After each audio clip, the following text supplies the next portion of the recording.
Hello, everyone, and thank you for tuning in for yet another Dove Valley Deep Diver special, where we are continuing to the series that I guess that we're doing right now, the mini series, whatever you want to call it, where we were talking about the Broncos 53-man roster, which they just cut down to on August 27th, as every single team had to do in the NFL. Now, there were some concerning moves that they made. There were some smart moves that they made. There's a lot of positives about this roster overall. But when you look at this 53-man roster, Lance, and again, it's always good to have you joining me. But when you look at this 53-man roster, because really want to jump into this conversation because I think there's a lot to get to here. There are a lot of areas where the Broncos can still improve because when you look at this roster overall, there is a lot of concern, especially when you get to the depth. Almost from top to bottom at every single position is not great, and the first guys off the bench all the way down to the special team guys to the guys who are probably healthy scratches. There is a lot of concern about the depth on this position, but there is one position that has been highlighted that the Broncos are looking at improve. It was highlighted by Mike Kliz, and of course, there's a bit of a risk here as we're recording this at by the time you guys are watching this, the Broncos may very well have made their move at this position, and that is a linebacker. Mike Kliz came out and said that they are looking for linebacker help. It doesn't sound like it is they're fully sold on Cody Barton as a starter. At the very least, they are looking for depth, which maybe that could push Justin Cernod or Lavelle Bailey off the roster due to roster math at the position. But they are looking for linebacker help, which is good because I know you and we talked about this a lot before you left Dove Valley Deep Divers, the live pod shows. Linebacker was one of the positions that we were the most concerned about. I am grateful that they are looking for help here and that they are recognizing how concerning this position is. Well, I think that what goes into it is we talked about this in another video in the series about concerning moves here. Moving on from Jonas Griffith, if you want to have some more depth, some better depth, Jonas Griffith was having a solid preseason, especially in run support. He was great as a tackler. He was flying around like a man with his hair on fire. And you move on from him in order to keep a third quarterback, or at least so it seems. They kept Jarrett Stidham. They kept Zach Wilson. One of those two guys could have been moved on from to make sure you have that fifth linebacker if you want to keep another linebacker. So now you're out there trying to work the trade market, work the waiver wire, trying to find another starting linebacker or at least a player capable of starting or a player that's capable of providing quality depth here. And honestly, the linebacker market isn't really all that great right now. There's not a whole lot out there. I know that Ernest Jones was just acquired, I believe, by the Tennessee Titans. This was a couple of days ago, right after the final preseason game. So that was a player that I was pretty interested in if the Broncos were going to pursue him from the Los Angeles Rams. But other than that, like, who is out there right now, Eric, in terms of players that can come in that are going to be quality scheme fits, that are going to be a player that can stand up and be a better player than a guy like Lavelle Bailey, who still has a long ways to go in terms of being ready to play on the defensive side of the football. He's going to be a quality special teams player, but you need somebody that can step in and be a quality depth piece or a starting quality linebacker for this defense right now. It's like CJ Mosley is the only one that I can think of off the top of my head that is available via trade right now.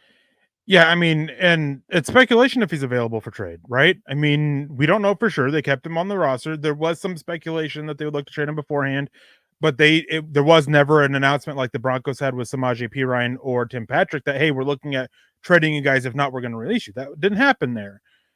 And looking through the depth charts of every other team, I don't see a whole lot available. And for agency, there are some veteran guys available. Zach Cunningham comes to mind as one that they could look at, but man, it is not a great time to be needing a linebacker.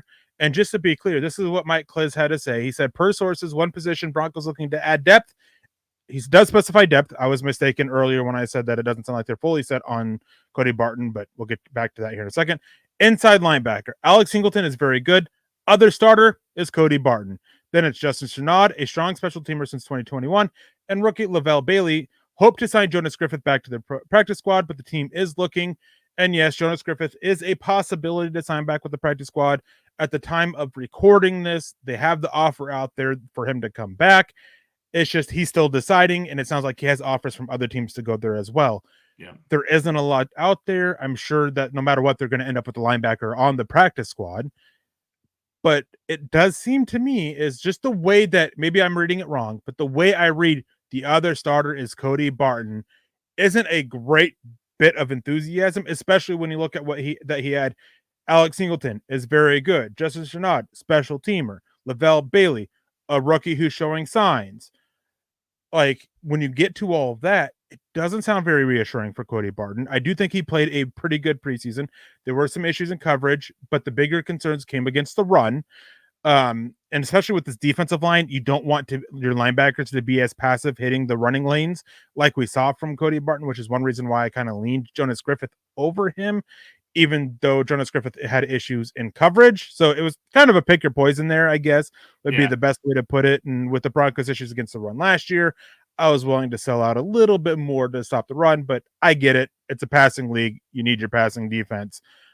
So linebacker, again, very well could see another move made by the time you guys are watching this. Jonas Griffith could or could not be back on the practice squad by the time this premieres. Whatever the case may be, they are looking at it at this time. And another position that I felt they were going to look for help, and they did bring in some help, was tight end by bringing Donald Parham to the practice squad after spending so much time with the Los Angeles Chargers.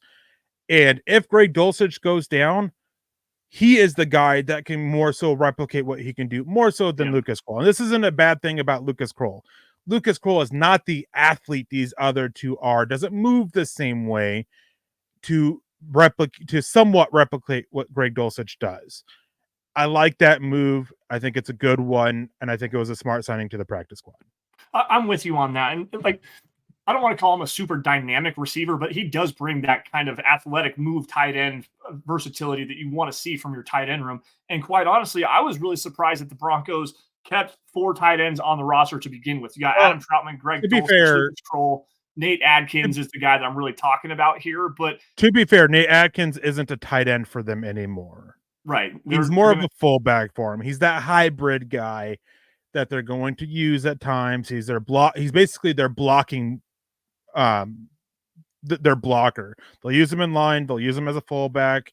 Like that's basically what he is. I don't think it's right to call him a tight end anymore, even though that's where he's listed, just because that's not what he is.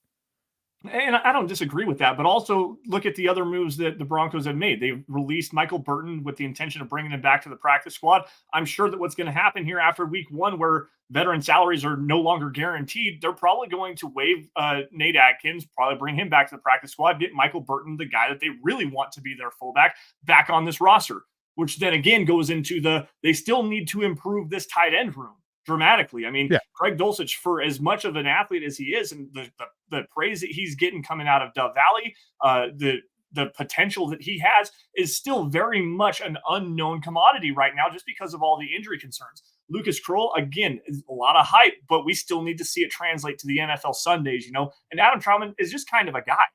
What do you really have in this tight end room that really gives you some kind of hope and excitement for a reliable veteran that can take some pressure off of Bo Nix? Like this whole season, forget about the playoffs, forget about going to the Super. It does not matter. This whole season is built around what do you have in Bo Nix and developing this roster for the future. And as it stands right now, the Broncos are in a terrible spot at the tight end position, no matter how you slice it.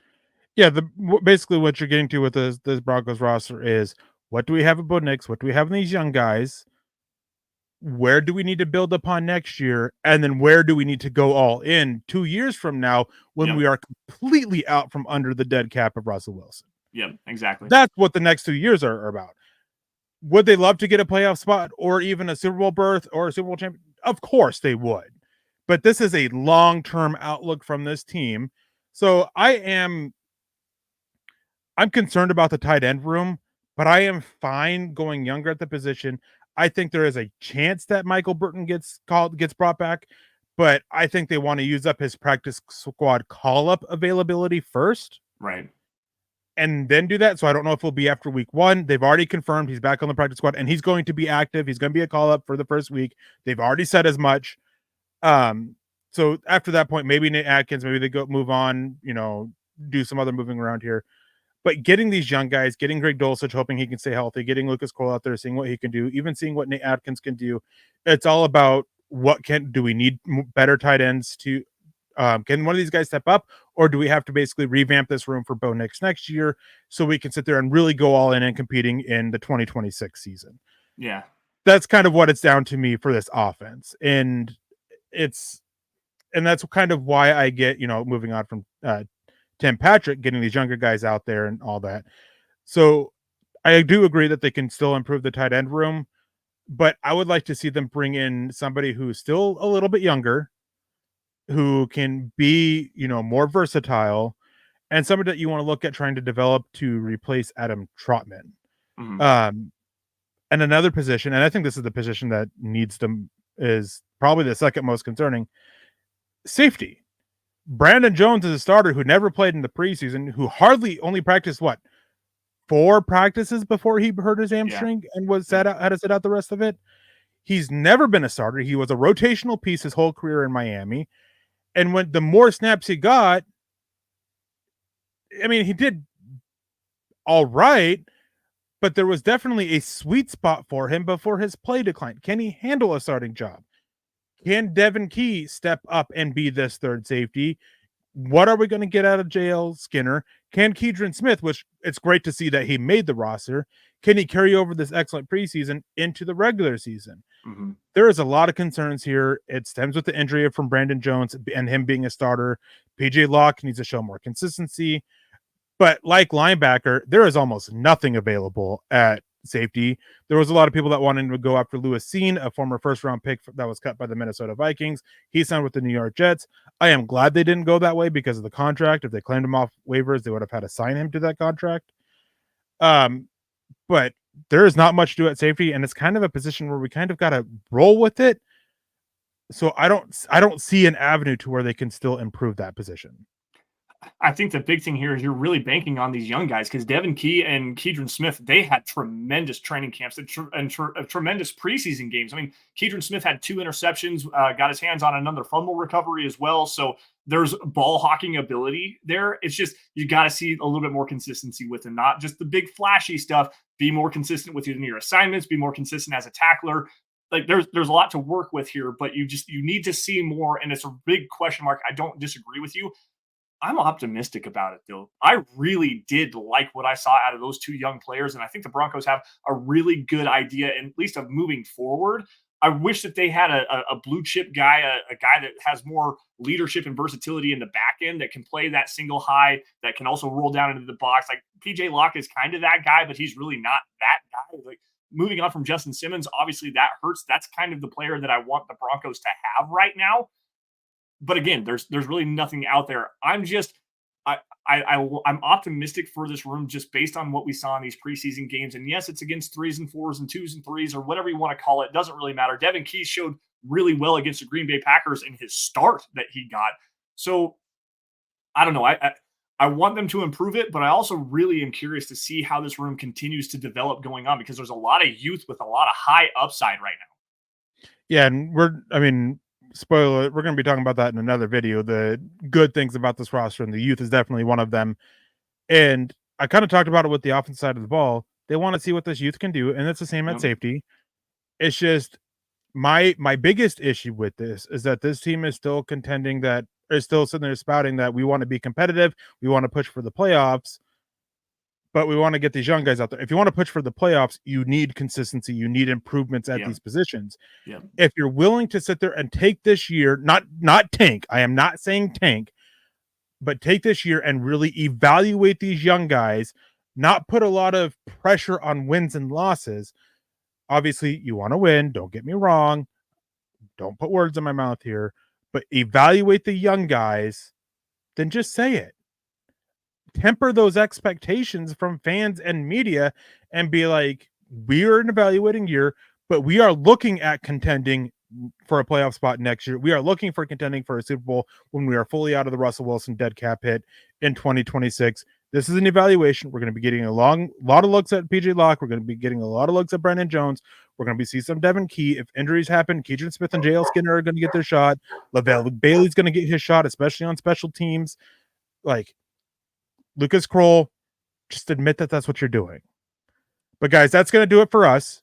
And as we said, there's still areas where they can improve on the roster, but it's all about your outlook for the team. If you want them to contend, they need to improve these spots. If you're willing to accept that this is probably going to be a year where it's more focused on evaluation than, you know, being super competitive, as in pushing for a, you know, sustained success into the playoffs, it changes what your thoughts on this are going to be. But that's going to wrap it up for us. Thank you guys for watching. As always, make sure you guys leave a like and subscribe to milehighhuddle.com here on, or my youtube.com/milehighhuddle. Make sure you check out all the written content that we put out on milehighhuddle.com. Make sure you're following us on Facebook at facebook.com/milehighhuddle.